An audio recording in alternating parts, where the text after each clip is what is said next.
Seguimos adelante y comenzamos con el próximo panel en este Legal Tech Summit 2022 y agradeciendo por supuesto al panel anterior sumamente interesante. Estuvieron hablando sobre oportunidades y o desafíos de las firmas jurídicas. Estuvieron con nosotros disertando sobre ese tema y dejando también muchísima información al respecto. Llega el momento de abordar otra de las temáticas esperadas en este evento que hoy y mañana aquí en Estudio 5 de forma presencial y también vía streaming para toda la región estamos compartiendo. Se trata de propiedad intelectual y tecnología. Por supuesto que es un terreno bastante nebuloso. Llega un momento en el cual empieza a compartirse más información, empieza justamente a desdibujarse un poco el límite, se empieza a hablar del plagio, si es lo mismo, si no, si vale la pena compartir todo, qué se puede, qué no, qué es lo propio. Que hay tanto realmente para hablar que seguramente la guía que nos brinden va a ser un insumo increíble para poder aportar a esta temática. Además, con un panel internacional nuevamente, que tanto con uruguayos como también argentinos radicados en otros países, ya se los vamos a comentar, nos van a hablar sobre esto. Y vamos a comenzar con quien tenemos ya muchos seguramente la deben haber reconocido, profesora grado 5, abogada, que nos acompaña, Beatriz Bugallo, es abogada de la UDELAR y profesora titular grado 5 de Derecho Comercial. Ella es encargada de la materia opcional Propiedad Intelectual. Justamente vaya que si tendrá para conversar con nosotros sobre este tema. También doctora en Derecho de la Universidad de Santiago de Compostela. Dicta cursos y conferencias en otras universidades nacionales y extranjeras. También diversas publicaciones en esta especialidad. Muchas gracias por acompañarnos. Un placer, ya la vamos a escuchar en minutos nada más. Tenemos también con nosotros de forma presencial a Javier Verdaguer, es abogado, experto en Derecho Civil, también en Propiedad Intelectual, magíster en Propiedad Intelectual por la Universidad Carlos III de Madrid, también profesor adjunto de Derecho Privado, entre otras opciones, también profesor de Responsabilidad Civil en la Universidad de Montevideo, miembro además activo del Instituto de Derecho Civil de la Facultad de Derecho, miembro del Consejo de Dirección del Centro de Doctrina y Jurisprudencia Civil y miembro de la Sociedad de Análisis Jurídico. Tiene estudios de posgrado en Derecho en la Universidad de Montevideo y es además autor del libro Obra Colectiva y Derechos de Autor, en especialidades como también propiedad intelectual, fusiones y adquisiciones, derecho civil, obligaciones, contratos, responsabilidad civil, derecho al consumidor, entre otros. Muchísimas gracias por su presencia. Un placer. Vamos a recibir también a nuestro invitado virtual ahora, que, bueno, se trata de un argentino radicado en Suiza, lo estábamos comentando, en este momento está en Argentina, se trata de Leandro Toscano. Leandro, te vemos, un gusto saludarte y muchas gracias por tu presencia.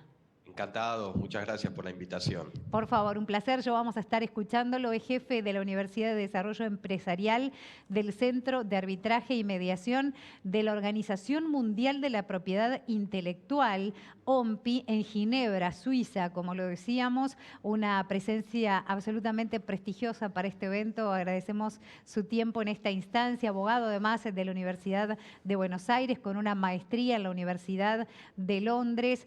Antes de incorporarse a la OMPI en 2008, trabajó también como abogado en las áreas de propiedad intelectual y tecnologías de la información. Fue el representante del centro de la OMPI en su oficina, situada en Singapur, desde 2011 hasta mediados de 2014. Esto es solamente parte del currículum de nuestros 3 disertantes que a partir de ahora nos van a estar hablando sobre este tema tan importante. Así que los escuchamos. Bueno, muchas gracias, un placer estar aquí. Como siempre, la felicitación a la organización, la innovación, la comodidad para todos quienes participamos. Bueno, me gusta muchísimo, me encanta venir. El tema que elegí para plantear en estos minutos tiene que ver con tecnologías nuevas, inteligencia artificial y propiedad intelectual. Voy a hacer un planteo de 2 puntos muy concretos. Previa introducción, digamos, o reflexión introductoria que tiene que ver con que esto de que la nueva tecnología desafía la propiedad intelectual y la propiedad intelectual encuadra estos temas o procura encuadrar estos temas de nuevas tecnologías que van surgiendo. Esta es una constante en la historia, ¿no? Es decir, el primer paso es nos sentamos a un proceso que se viene realizando desde siempre. Y claro, cada proceso, cada nueva tecnología con su particularidad y con sus momentos desafiantes. Y como en todas las situaciones, ha habido algunas innovaciones que se interpretan tal como está funcionando clásicamente la propiedad intelectual, y hay otras que para encaminarse van a requerir una norma o requieren una norma legal. Y ese proceso complejo de definir el camino es el que se va produciendo siempre. Estamos en ese proceso en varios sentidos. Y como les decía, voy a hablar de dos de estos temas. Uno, relacionado con interpretación de esta realidad, ante la cual nos coloca la expansión de la inteligencia artificial, y otro que entiendo que sí, que va a merecer alguna solución desde una formulación normativa. El primero de ellos tiene que ver, y llamo entonces la atención a este punto, con ¿qué sucede? ¿Qué régimen legal hay que aplicar en tanto los datos que se procesan a través de las tecnologías de la inteligencia artificial puedan tener como contenido obras protegidas por derecho de autor? Este es un punto concreto dentro del derecho de autor e inteligencia artificial. Entonces, aquí hay que apuntar, o el desafío de análisis es, la aplicación de las tecnologías de la inteligencia artificial ¿implican que haya una explotación de las obras cuando se trata de ingresar a estos procesos? Y no es un tema teórico en absoluto. Hoy, con el DALL-E 2 que está expandiéndose por todos lados, ahí el gran punto es, bueno, no solo de quién son las obras que se generan de esa forma, sino también todos esos datos que ingresan para su procesamiento. A ver, quienes tienen un autor están siendo, pueden estar reclamando por la utilización. Bueno, ¿cómo ha enfrentado este tema la doctrina? ¿Qué reacciones? Bueno, unos dicen, sí, hay explotación de la obra, hay que pagar por cada uno de los datos. Otros dicen, bueno, hay que pagar, pero vamos a generar un sistema de gestión colectiva para pagar y que se cobre automáticamente. Otros dicen, bueno, se puede hacer una limitación o una excepción. Eso sí es una norma legal que habría que incorporar. ¿Cómo hay en realidad, cómo fue la reacción respecto de investigación? Que muchas normas europeas y acá en Latinoamérica, en el Código de Ingenios en Ecuador, ha incorporado. Y hay otra posición, ya adelanto que es la mía, que dice, bueno, no hay explotación de la obra cuando hacemos referencia a esta dinámica. ¿Y por qué digo, y ahora llevamos a analizar la situación para la conclusión que cada uno estime en definitiva? ¿Por qué digo que no hay explotación? Bueno, porque entiendo que del análisis de la forma de aplicar las tecnologías, digo las tecnologías porque estamos hablando machine learning, deep learning, las que vengan, las que había antes, ¿no? Acá no estamos haciendo un uso en particular de obras, no hay una aplicación extensiva de la obra. Acá tenemos un gran trabajo de análisis de datos, primero que nada, respecto de esos datos que entran, que son etiquetados, es decir, hay un proceso que lleva un 80% más o menos, dicen lo que saben, del trabajo exploratorio, el famoso EDA.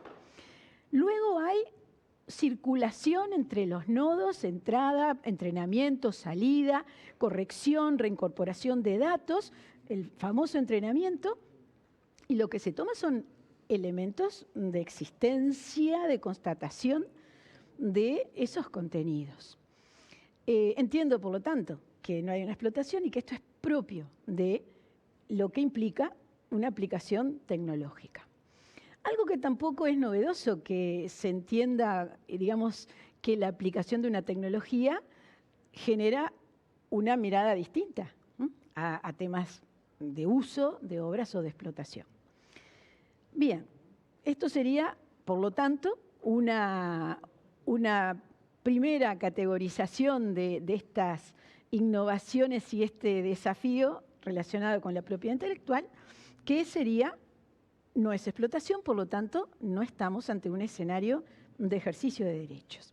El segundo punto que quería comentar tiene que ver con un tema básico, radical, si se quiere, de estas novedades de la inteligencia artificial, que hoy medio adelantábamos con Javier conversando, tiene que ver con el análisis o la definición o la determinación de la relación eventual entre un creador con lo que se genera, con la obra que se genera en distintos sistemas de inteligencia artificial. A ver, tenemos inteligencia artificial para literatura, para artículos periodísticos, para música, para obras plásticas. Es decir, hoy ya estamos casi acostumbrados. Y el punto no es quién es el titular del software, el punto es, ¿hay un autor? ¿Cómo definimos quién es el creador? Bien, esto no es algo solo del tema derecho de autor, porque en el mundo de las patentes tenemos el caso Davus, que en las circunscripciones sudafricana, australiana, alguna otra, en una primera instancia imputaron la calidad de inventor al sistema inteligencia artificial Davus. Eso fue revertido en realidad a esta altura en ambos casos por el recurso posterior. Pero de todas maneras, a ver, ¿se puede hablar de una fuerza creadora en el sentido de la relación intelectual? Como es evidente en todo lo que ha sido siempre este concepto de propiedad intelectual. ¿Cuáles han sido las respuestas hasta ahora o cómo es el abanico de respuestas? Bueno, hay quienes dicen alguna de las personas involucradas en el proceso de creación es autor, y unos dicen, bueno, el autor es el que hace el software, el autor es la empresa, es decir, la legitimación viene de distintas formas. Otros dicen, es coautoría, el robot con la persona que aprieta el botón. Es decir, hay por ese lado, es decir, hay un autor y tenemos que definir quién es. Otros dicen, no hay autor, la obra es de dominio público porque no hay autor, porque no puede haber autor, porque no hay una relación, porque eso es lo innovador que tiene esta tecnología, es decir, no encontrar a alguien a quien imputar esa relación directa que intelectualmente genera la existencia de una obra. Bueno, decía, otra alternativa es decir, aquí para que haya autor, que no va a ser un autor persona, va a haber que establecer en una norma que los derechos, por ejemplo, de disposición, los derechos que tienen que ver con la explotación de la obra, le van a corresponder a una personería propia de lo informático. Posición que en realidad hace años que también viene desarrollándose y que en Europa es una de las propuestas. Bueno, a ver, mi opinión, así vamos redondeando. Yo creo que acá vamos a terminar llegando, y esto sí solamente se puede solucionar con una norma legal, no es como el caso anterior, vamos a estar llegando a una personería que tiene atributos de disposición referidos a derechos patrimoniales, porque no hay una persona que tenga una relación. Si quieren decir es una empresa, bueno, igual va a haber que hacer una norma legal para que le impute los derechos, es decir, vamos a estar en lo mismo. ¿Y a qué nos va a llevar este tipo de situaciones? Bueno, a generar una distinta mirada en cuando hay obra protegida, cuando hay originalidad, no va a haber derechos morales, ¿acaso? ¿No? Porque al no haber persona física o no haber una mirada tradicional, no va a haber derechos morales también. Tampoco quiero decir en esta presentación. En fin, creo que la definición de quién va a tener las riendas, digamos, del destino en relación con esas obras que se están generando, se va a resolver por una norma. Sí, de otra manera vamos a estar en un ámbito discutido cada vez y con las soluciones circunstanciales que cada vez le vayan a dar. En la OMPI ha habido un escenario muy interesante de discusión de este tema en el año 2019. A nivel jurisprudencial se ha empezado a hablar de esto. Hay una sentencia china que se habla mucho, que reconoce una originalidad especial cuando un diario online tomó un artículo generado por el software de inteligencia artificial de un competidor. Es decir, a ver, estamos en el mundo en que de alguna forma va a ir generándose la solución para los temas cotidianos. Reflexión final. Estamos en camino. Como siempre, tenemos algunos procesos para seguir conversando, para identificar intereses convergentes y estos temas, estos lugares además para discutirlos, son los que van a estar nutriendo nuestra próxima área de debate. Y uno de los temas que yo mencioné, acá hablando de soluciones, tiene que ver con limitaciones y excepciones de derecho de autor. Y entonces yo le estoy ya transmitiendo la palabra a Javier Verdaguer, porque es parte del planteo, ¿verdad? Muchas gracias, Beatriz. Sí, justamente creo que ahí se conectaron las dos ponencias. Yo el tema que voy a hablar es el tema de las limitaciones y excepciones del derecho de autor en Internet. Y, digamos, para poner un título que tenga un poco de gancho, es necesidad de un nuevo balance, ese es el título.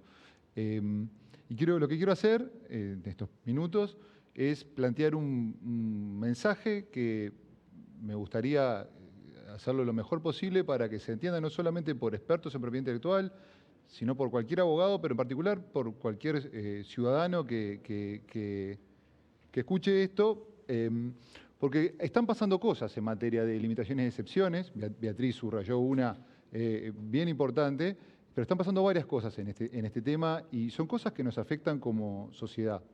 Entonces, un planteo muy general. El derecho de autor es un sistema que básicamente regula la interacción de tres grandes sectores. Tenemos, por un lado, el sector de los creadores, ¿sí? Estoy acá englobando a los autores, a los artistas, o sea, gente que hace el contenido creativo y la ley les atribuye, como si fuera una especie de propiedad, esas obras y esas prestaciones que ellos crean y les da un monopolio legal para explotar esa propiedad que la ley les atribuye. Ese es el primer sector.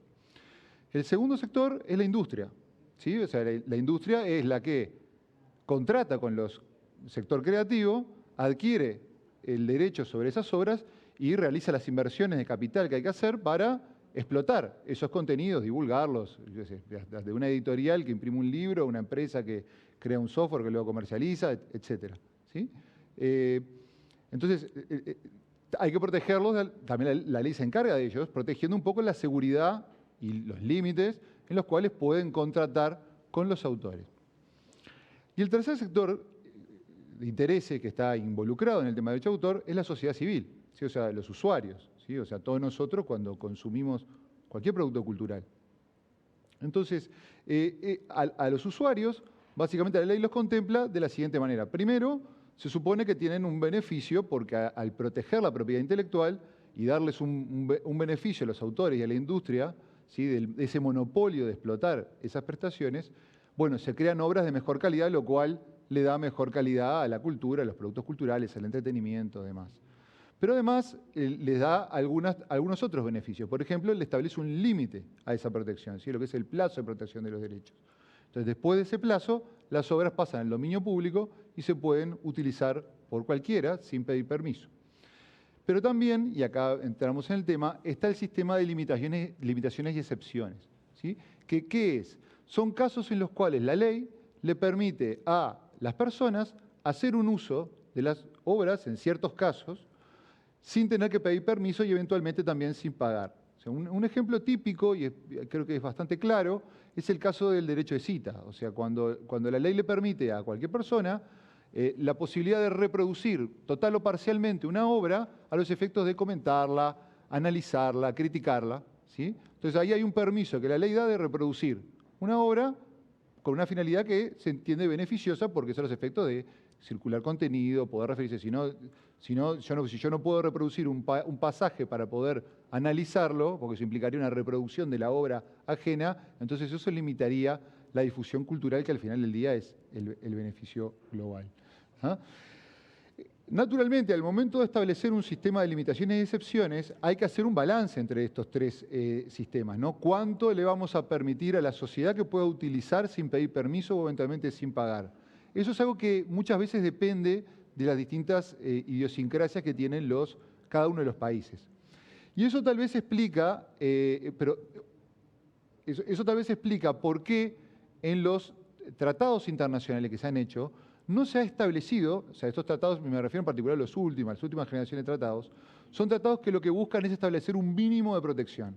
O sea, que todos los países que son miembros de esos tratados o que se hacen parte de esos tratados, se obligan a dar un mínimo de protección. Pueden proteger más, pero no menos que lo que establece el tratado, ¿sí? Esos tratados, de hecho, ocurrieron en el año 1996, unos tratados muy conocidos, los tratados de la OMPI, que son los llamados tratados Internet, o la agenda digital, ¿sí?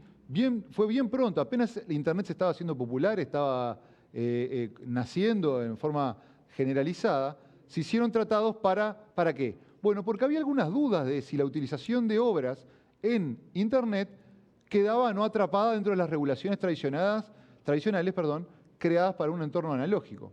Entonces, se crearon estos tratados, básicamente que lo que hicieron fue decir, estoy simplificando mucho, que la misma protección que había fuera de Internet también está en Internet. Entonces, si era ilícito reproducir una obra haciendo una fotocopia, también es ilícito hacer una copia que queda almacenada digitalmente, y si es ilícito comunicar al público una obra, también es ilícito cargarla en un sitio web y que cualquiera pueda acceder en cualquier momento, ¿sí? O sea que básicamente le dieron la misma protección en Internet que la que tenían fuera de Internet.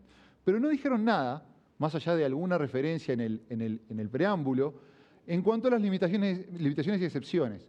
Lo que dicen es que es importante que exista un balance, que al mismo tiempo que se dé una protección, también se beneficia a la sociedad con la posibilidad de acceder en ciertos casos a ciertas utilizaciones que sean sin pedir permiso. Y se establece la llamada regla de los 3 pasos, que esa en realidad ya venía de hace bastante tiempo, ¿sí? O sea que para establecer una limitación en un Estado tiene que cumplir ciertos requisitos, ¿no? No se puede establecer cualquiera, o no sería lícito establecer cualquier limitación bajo esos tratados. Pero no establecieron que haya la obligación de indicar algún tipo de excepción. Entonces quedó librado a cada Estado, bueno, qué excepciones reconoce y qué otros no. Entonces, naturalmente, eso generó que haya distintos sistemas en cada uno de los países, porque si bien hay un mínimo de protección, no hay ningún tipo de excepción obligatoria. Y esto fue básicamente el sistema que siguió, ¿sí? Lo interesante es que ha empezado a pasar, ¿sí? Y esto es un fenómeno que pasó ahora recientemente y hubo mucha difusión, y en la Unión Europea, con una directiva del año 2019, que había adoptado el mismo enfoque de estos tratados, y la Unión Europea dictó varias normas sobre el derecho de autor en Internet, pero habían dejado en el tema de limitaciones y excepciones, habían dejado la posibilidad que cada Estado introduzca las que quiera, y para el caso de introducir ciertas limitaciones, bueno, habían establecido ciertos requisitos para hacerlo, para que fuera más o menos uniforme. Pero no habían establecido la obligación, y eso es el cambio fundamental que hay en el año 2019, donde se estableció que los Estados están obligados, para tener un mercado único digital que sea de toda la Unión Europea, a introducir determinadas limitaciones y excepciones. Entonces es interesante ver el elenco de esas limitaciones y excepciones, que muchas son muy razonables. Pero no me voy a extender en el tema europeo, quiero ir al tema Uruguay. ¿Qué pasa en Uruguay? Bueno, en Uruguay lo que ha venido pasando es, no ha habido una reforma del sistema de limitaciones y excepciones, ¿sí? O sea, Uruguay sí se ayornó a todo lo que es la normativa de protección del derecho de autor en Internet, a eso lo hizo en el año 2003, y luego ha habido alguna modificación menor, muy buena, ¿no? Por ejemplo, unos tratados de la OMPI en materia de acceso a obras por discapacitados visuales, ¿sí? Que se detectó que realmente un porcentaje muy menor de obras eran accesibles para personas que eran ciegas o tenían discapacidad visual. Bueno, Uruguay se obligó a introducir excepciones y eso lo hizo, y está muy bien, pero es un beneficio para un porcentaje chico de la población.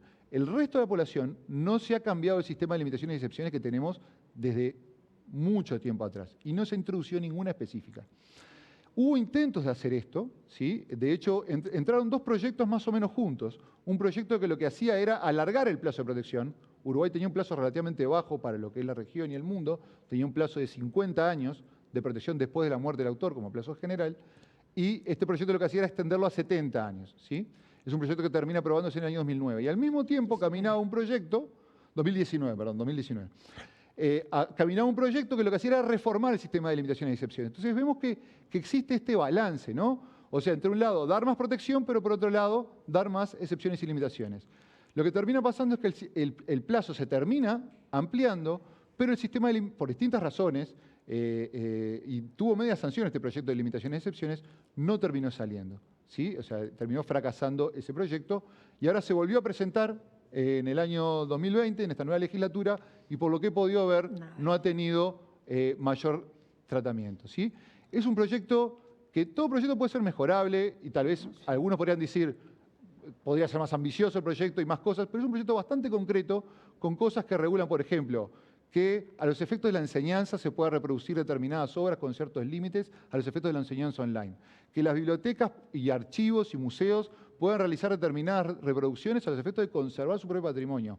Que se pueda generar reproducciones digitales de obras que no se están circulando, no se están vendiendo, que ya se agotaron y que están todavía dentro digamos, dentro del plazo de protección, pero que no está en el mercado. A los efectos de textos, y ahí conecto un poco no es exactamente el tema de Beatriz, pero los efectos de generar este tema de inteligencia artificial que analice textos y pueda decir, bueno, a quiénes citaron, qué referencias tiene. Eso implica un acto de reproducción de esa obra. O sea, hay que hacer un almacenamiento digital, toda una robotización, y eso eventualmente implicaría la existencia de una excepción. Entonces, es un proyecto que pienso, como ciudadano, que es un tema que tenemos que discutir porque ha quedado desbalanceada la protección, esa por lo menos es mi opinión, y sería interesante que se tomara y se impulsara. Esas eran un poco mis palabras iniciales. Muchas gracias. Muy bien, coincido con lo que dices. Javier, bueno, y ahora vamos a escuchar a Leandro con otra dimensión súper interesante de estos caminos, ¿verdad? Bueno, muchísimas gracias, Beatriz, Javier, un placer poder estar con ustedes. Aprovecho también para agradecerle a Agustina Pérez Comenale por la invitación a formar parte de este panel. Me pareció súper interesante lo que discutieron, que por supuesto lo habíamos conversado anteriormente. Y desde mi perspectiva o desde mi colaboración a este panel, fundamentalmente me voy a focalizar en lo que es la resolución de controversias, que es nuestra especialidad aquí en el Centro de Arbitraje y Mediación de la OMPI, y cómo hemos visto el desarrollo, las tendencias, la vinculación con la tecnología, lo que está pasando en el entorno digital, conectando un poco con lo que Javier mencionaba acerca de, por ejemplo, la directiva europea, y cómo estos mecanismos que los damos en llamar los ADR, por las siglas en inglés, o los MASC, los métodos alternativos de solución de controversias, han ido incrementando en cuanto a su popularidad, en cuanto a su uso, y los distintos actores de los ecosistemas de propiedad, tanto intelectual como industrial, los han ido incorporando y hemos visto un crecimiento en los últimos años, incluyendo también en la región, en América Latina,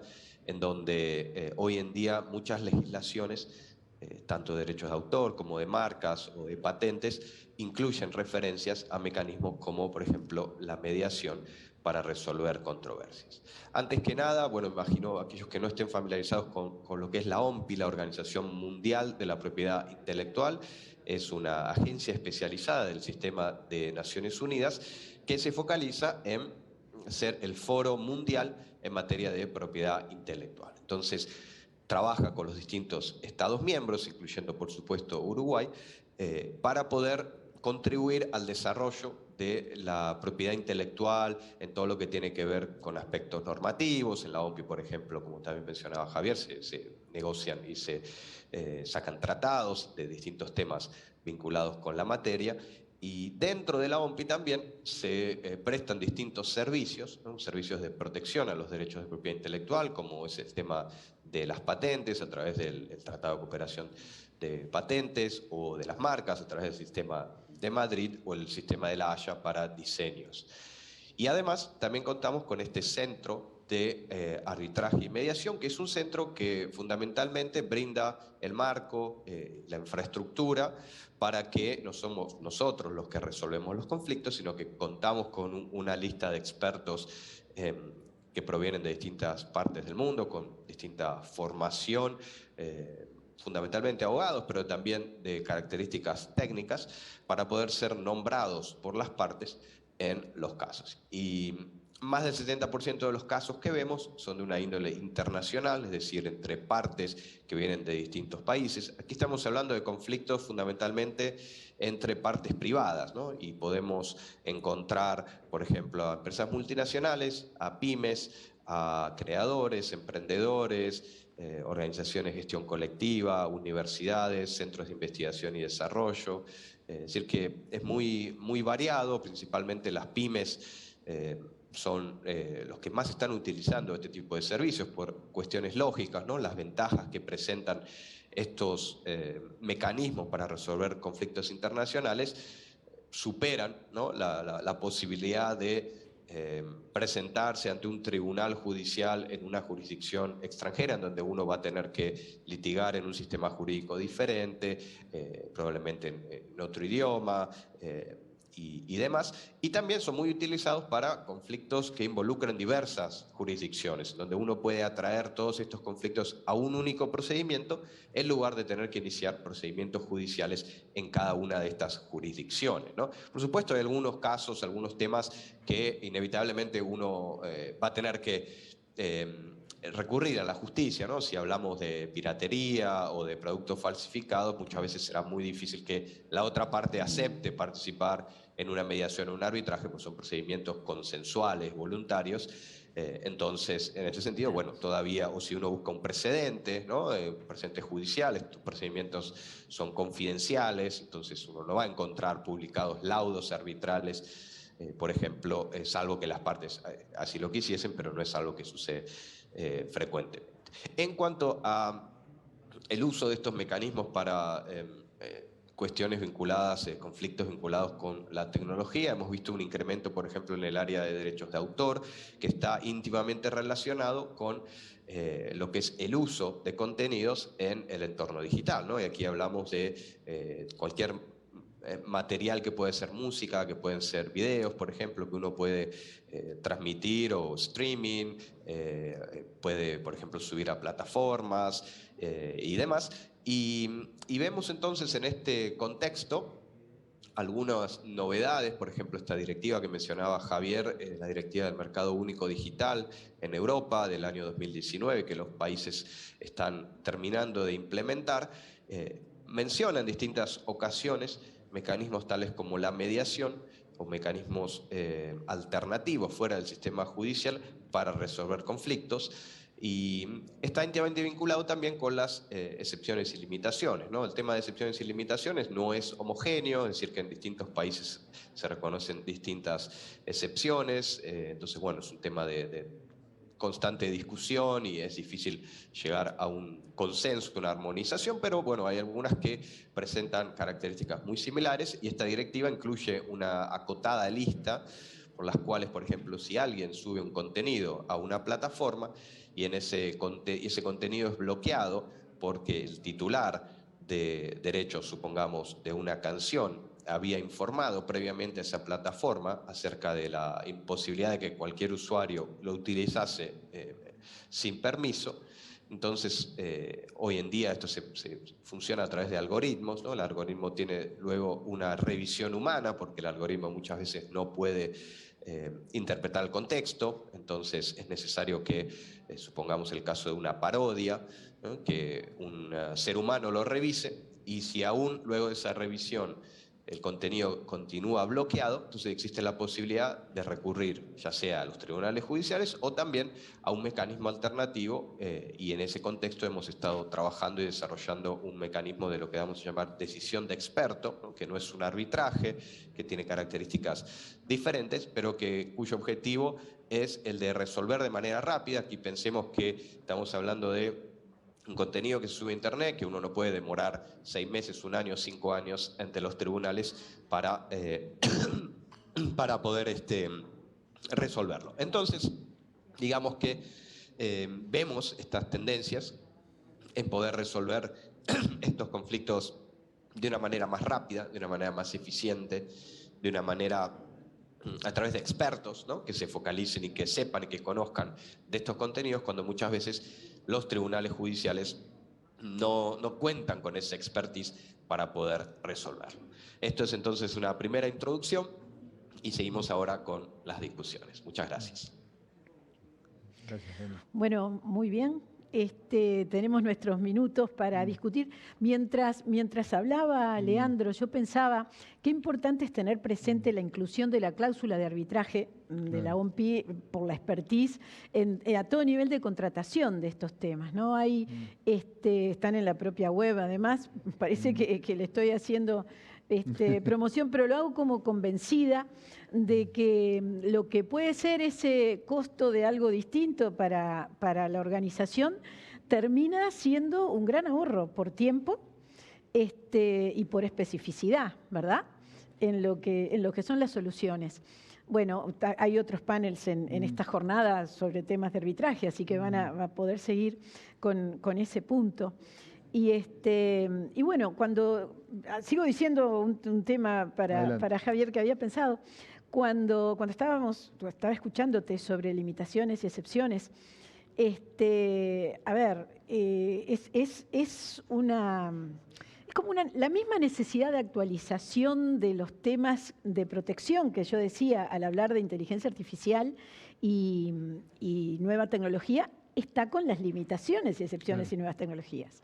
Es decir, el tema es ese. A medida que uno da un escalón, tiene que volver a rearmar en su equilibrio las demás fuerzas, ¿verdad? Es que yo comparto lo que tú decías. De alguna forma, creo que pasan muchas cosas, pero particularmente propiedad intelectual, los avances tecnológicos siempre patearon la mesa y hay que hacer de vuelta ese balance. Claro, por eso un poco el título, ¿no? Necesita un nuevo balance porque cada tanto pasa algo y hay que acomodar, ¿no? Por ejemplo, los artistas hace muchos años vivían de tocar en vivo y hacer toques. Y de repente apareció una máquina que pasaba música. Y entonces había que generar de alguna forma, bueno, ¿y qué pasa con los derechos de los artistas? Y hubo que generar nueva normativa. Y así ha pasado con cada avance tecnológico a la televisión digital, recuerdo que pasó. ¿La fotocopia? La fotocopia. Ha ido pasando que el derecho tiene como que, bueno, ¿cómo acomodamos esto y cómo generamos un equilibrio?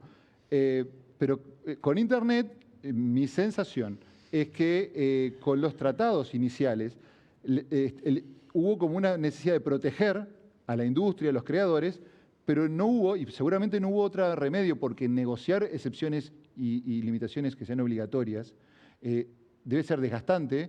Por ahí hay cosas que a un país no le interesan, a otro le interesan mucho, dependen de muchos aspectos económicos. Eso es local, país. Claro, pero el tema es que yo no sé dónde lo leí, porque en algún momento lo escuché, a veces pasa como que claro, el sector de los creadores o el sector de la industria tiene más cohesión que el sector de toda la sociedad, ¿verdad? Bueno, ahí está el Estado, ¿no? Claro, bueno, entonces la cuestión es que no se está logrando este consenso que sí se ha logrado en otros países, porque en Chile, en varios países, se han reformado las leyes. Sí, pero en Uruguay no ha pasado. Nos cuesta en Argentina reformar. Tampoco. Es decir, tenemos evidentemente ahí un proceso interno que necesariamente va a tener que está golpeando, ¿no? a la realidad. Sí, y este fenómeno que mencionaba Leandro, es un tema interesante también porque se empiezan a generar como capas antes de llegar a un juzgado, como que el juzgado es el último lugar donde uno quiere llegar, pero entonces... Primero, y corregime Leandro, primero creo que hay una primera etapa que es dentro de la propia plataforma, ¿no? Cuando tú estabas Correcto, de la plataforma. Sí. La directiva lo que hace es imponerle la obligación a las plataformas de brindar primero este algoritmo, ¿no? Que va a identificar el contenido, pero a la vez para asegurarse que el contenido es bloqueado de manera adecuada, que haya una revisión humana, ¿no? Entonces, hasta ese momento estamos hablando de esta obligación que tiene la plataforma. Siempre está disponible la opción de ir a los tribunales judiciales directamente, pero como sabemos, bueno, eso tal vez lleve más tiempo para poder resolverlo. Yo tal vez puedo hacer aquí un paralelo con una experiencia desde aquí, desde la OMPI, que ustedes tal vez conozcan, que es en materia de nombres de dominio, ¿no? Los nombres de dominio, como sabemos, son las direcciones de Internet, lo que viene luego del www.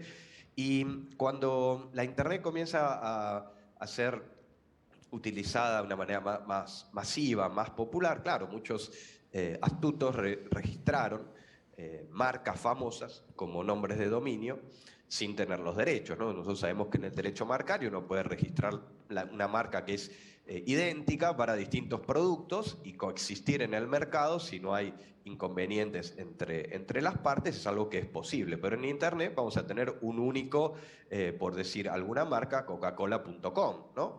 Entonces la cuestión es, ¿quién tiene un mejor derecho para ello? En ese momento no quedaba otra que iniciar un procedimiento judicial. ¿Dónde está la jurisdicción? Esto está pasando en el ciberespacio, ¿no? Y estamos hablando de mediados de la década del 90. Ya han pasado unos cuantos años desde ese entonces.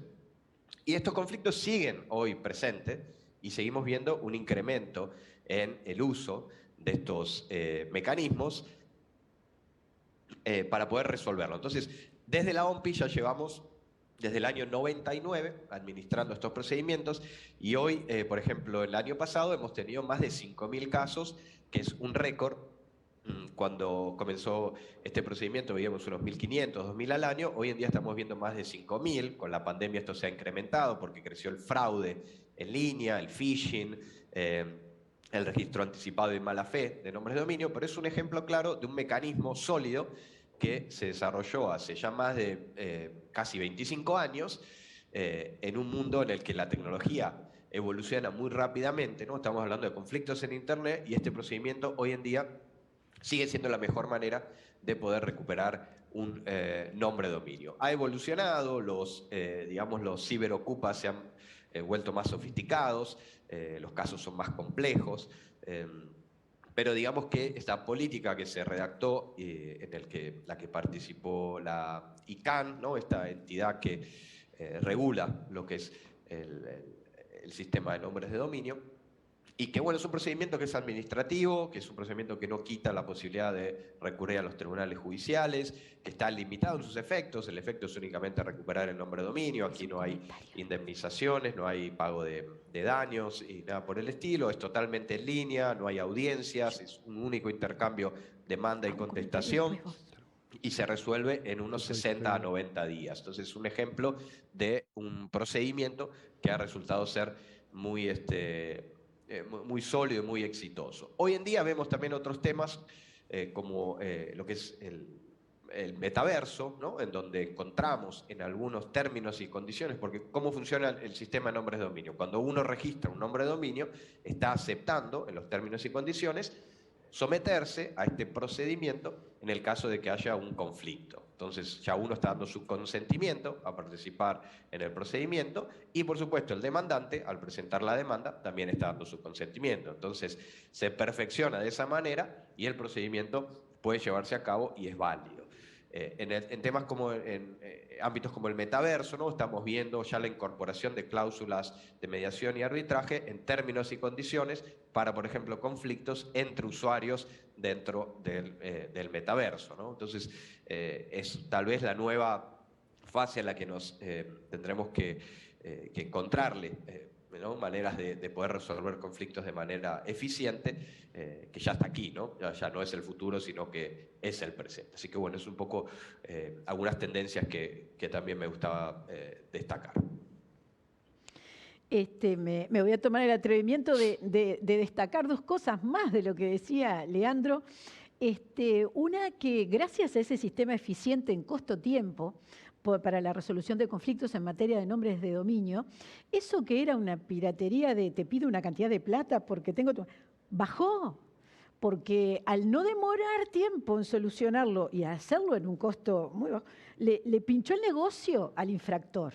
Entonces quería destacar este efecto tan positivo del sistema frente a como una forma de desincentivar, digamos, al infractor. Eso siempre lo destaco del tema. Y una más, solo para comentar, yo recibo todos los días, como todo el mundo que se suscribe, la lista de los nombres de dominio que han tenido un proceso en el centro de la OMPI. Todos los días hay 30, 40, no para. Y además son transfer. Es decir, en general son infractores que alguno hay por ahí que se analiza que no era tal. Pero bueno... Pero sí, más del 80% de los casos, digamos, son en rebeldía, ¿no? Que la otra parte no se presenta. O sea que claramente es un infractor que está abusando del sistema y que, bueno, no tiene interés en participar en el procedimiento. Sí, no, y uno es parte siguiendo el tema, suscribiéndose, así. Es muy importante, interesante. Primero, las marcas han pirateado indicaciones geográficas, nombres de principio activos de medicamentos. Es decir, es un tema de no parar, ¿no? Van como por etapas. Bueno, eso era lo que quería yo comentar. No sé, Javier, ¿alguna idea más? No, creo que más o menos las ideas centrales son esas. O sea, Internet está claro que es una revolución, todavía ha pasado relativamente poco tiempo, son 25 años, pero hoy en día cualquiera puede con un teléfono inteligente reproducir una obra y hacer copias de excelente calidad y puede incluirla en otras obras, puede difundirlas en la forma más amplia posible y eso tiene que tener algún tipo o sea, yo no quiero que se interprete que lo que dije es que hay que permitir cualquier tipo de utilización, ¿no? No estoy planteando de la socialización de la propiedad intelectual ni nada por el estilo. Lo que estoy diciendo es que hay que balancear un poco porque no estamos balanceados. Ese es el mensaje que yo quería pasar. Que quede un paso atrás el equilibrio. Exactamente. No que no se respete el trabajo del creador, que en definitiva, como el trabajo del mundo físico, el trabajo en el mundo intelectual merece su retribución, ¿no? Y nos quedó, creo, a todos, cuando dijiste en realidad hace tan poco, hace 25 años, es como que uno queda choqueado, porque es cierto que a veces uno pierde la conciencia de que es verdad, que es increíble pensar en lo que ha pasado en estos 25 años y con el aporte de ustedes ha sido muy intenso esta charla y a la vez muy, muy enriquecedora para hablar sobre propiedad intelectual. Vaya temas si habrá para abordar, así que muchísimas gracias por sus palabras, muchísimas gracias por su tiempo a nuestro invitado internacional, Leandro Toscano, muchísimas gracias por su tiempo, un gusto escucharlo. Gracias a ustedes y felicitaciones por el excelente evento y la excelente organización. Muchísimas gracias a ti por tu tiempo, también a Javier Verdaguer y por supuesto a Beatriz Bugallo, ambos, un placer de verdad y bueno, seguiremos trabajando y seguramente en la tercera edición de este evento vamos a tener mucho más para hablar al respecto. Muchas gracias.